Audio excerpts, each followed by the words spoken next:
Hello everyone, I'm Meteorologist Charlie Ironmonger. Thank you so much for joining me today for your 9 a.m. news and weather update. Now we want to go live to the scene in Rocky Mount where our very own Merritt Morgan is standing by. Merritt, exactly what do we have going on right now, and give us the situation behind you. What is the latest status of the scene?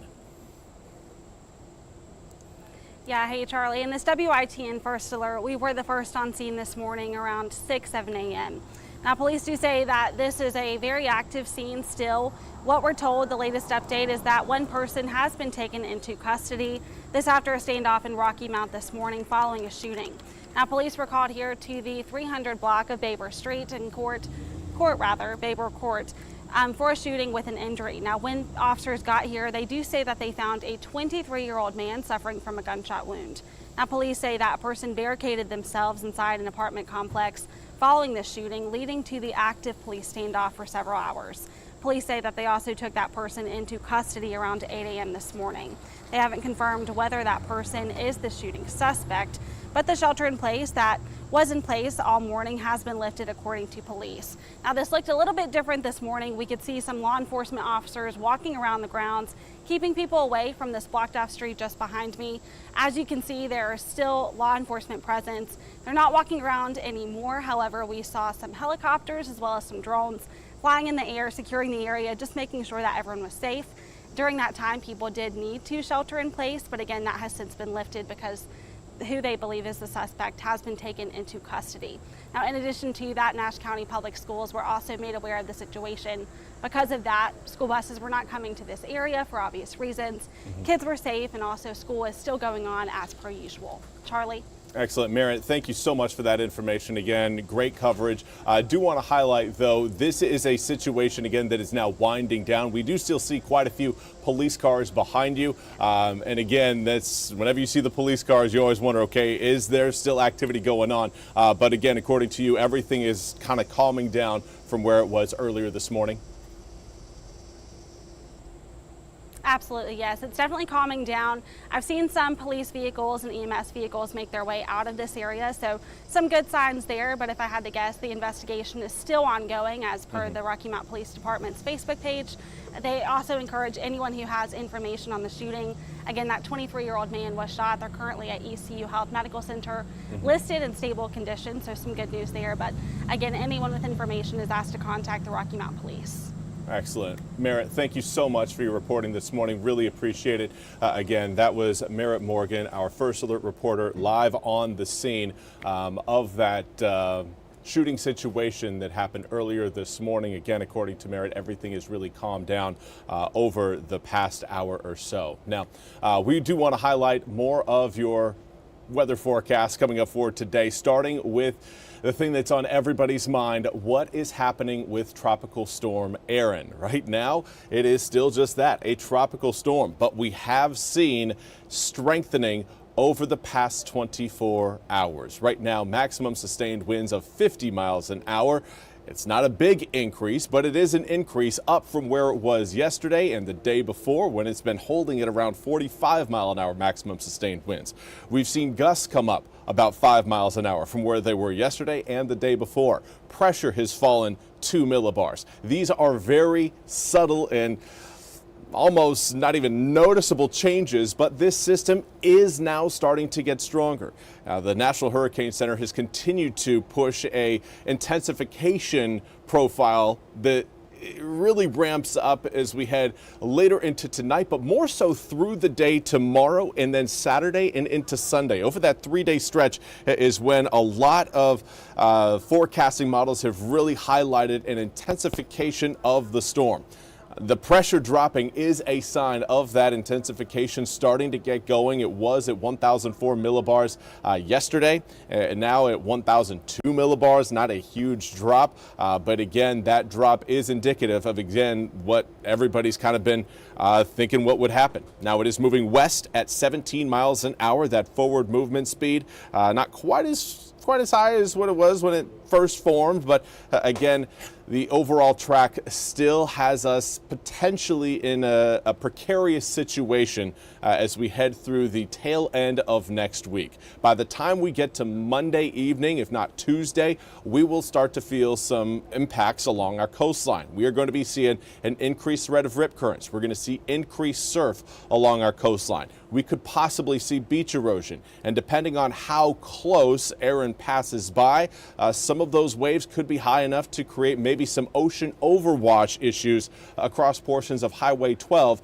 as that system really moves, I would say, north of Cape Hatteras. If we're just, looking at latitudinal lines, once it gets again north of that latitude that Hatteras sits on, that's when again we could see more of that ocean overwash occurring for areas along and north of Cape Hatteras. But for right now, still continuing to monitor those long-range models and see, okay, how much are we going to feel out of this system? Is this going to be one where we see rain and wind as well? Could it move over eastern North Carolina? There is still that possibility, but again, long-range models have continued to suggest more of a pass-by, kind of hanging between Hatteras and Bermuda, kind of passing over that 550-mile stretch, which again would give us plenty of coastal impacts, but would certainly spare inland areas from any sort of impacts from this system. So for now, things are still in kind of a wait and see holding pattern.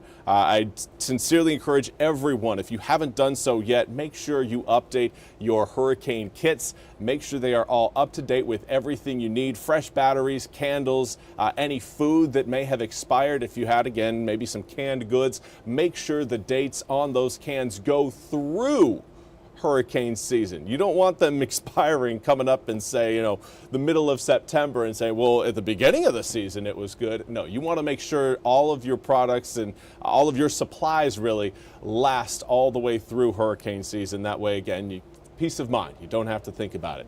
Now, for the rest of today, again, we're tracking just a few light showers around parts of eastern North Carolina. We had some light drops kind of northern side of Albemarle Sound. Right now, still kind of tracking just a few little showers currently moving over Currituck County. Nothing you need to really worry about, nothing all that major. But we also, again, have some more rain sitting further back towards the west. Similar pattern than what we had yesterday, although we're seeing less intense rain at this point of the day. That may change coming up this afternoon as humidity remains high, and that's what's going to help fuel a lot of these showers we see through the rest of the day. Also, again, we've got high humidity, so it's that combo of the two that generally lead to an easier opportunity for rain to fall once we get into the afternoon. Speaking of humidity, again, dew points in the upper 70s to low 80s. That is a very saturated air mass, and it's one that we've had a bit of a break from so far this August. This is kind of the first real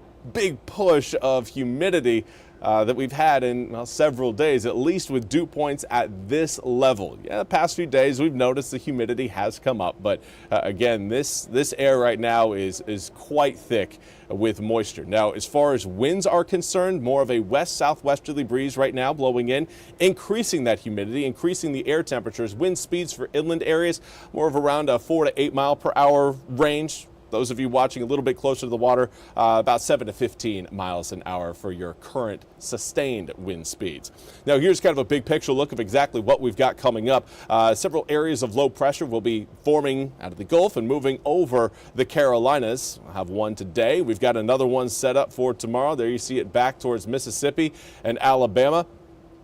The speed of that low is what's really going to keep some of those showers intact, not only just for your Friday, but potentially even for Saturday as well. But Saturday is going to be one of those transition days where we will start out humid coming up for the start of the weekend, but we will finish the weekend feeling quite comfortable, going from 72 degrees early Saturday morning to 67 degrees Sunday morning. And that drop, I know it's only 5 degrees, you will be able to feel it. It's going to reduce our humidity, which makes those weekend mornings feel so much better. But again, that's Sunday morning. Saturday morning, we will likely still be humid out there. Now, we'll hang on to fairly average conditions coming up for the start of next week. But again, do want to highlight that those rip current threats really start to increase by the time we get to Tuesday, potentially even Monday night, and they will remain high throughout pretty much all of our beaches for Wednesday, Thursday, Friday, and the following Saturday and Sunday of next week.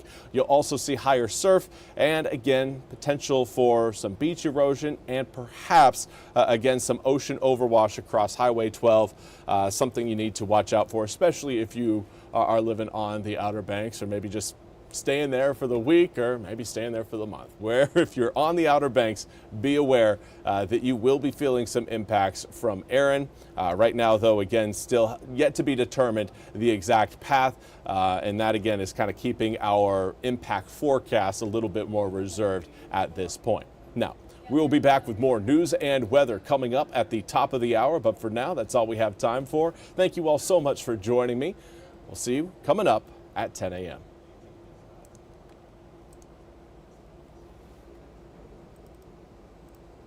This hour of the WITN First Alert Desk is sponsored by ENC Pirate Realty.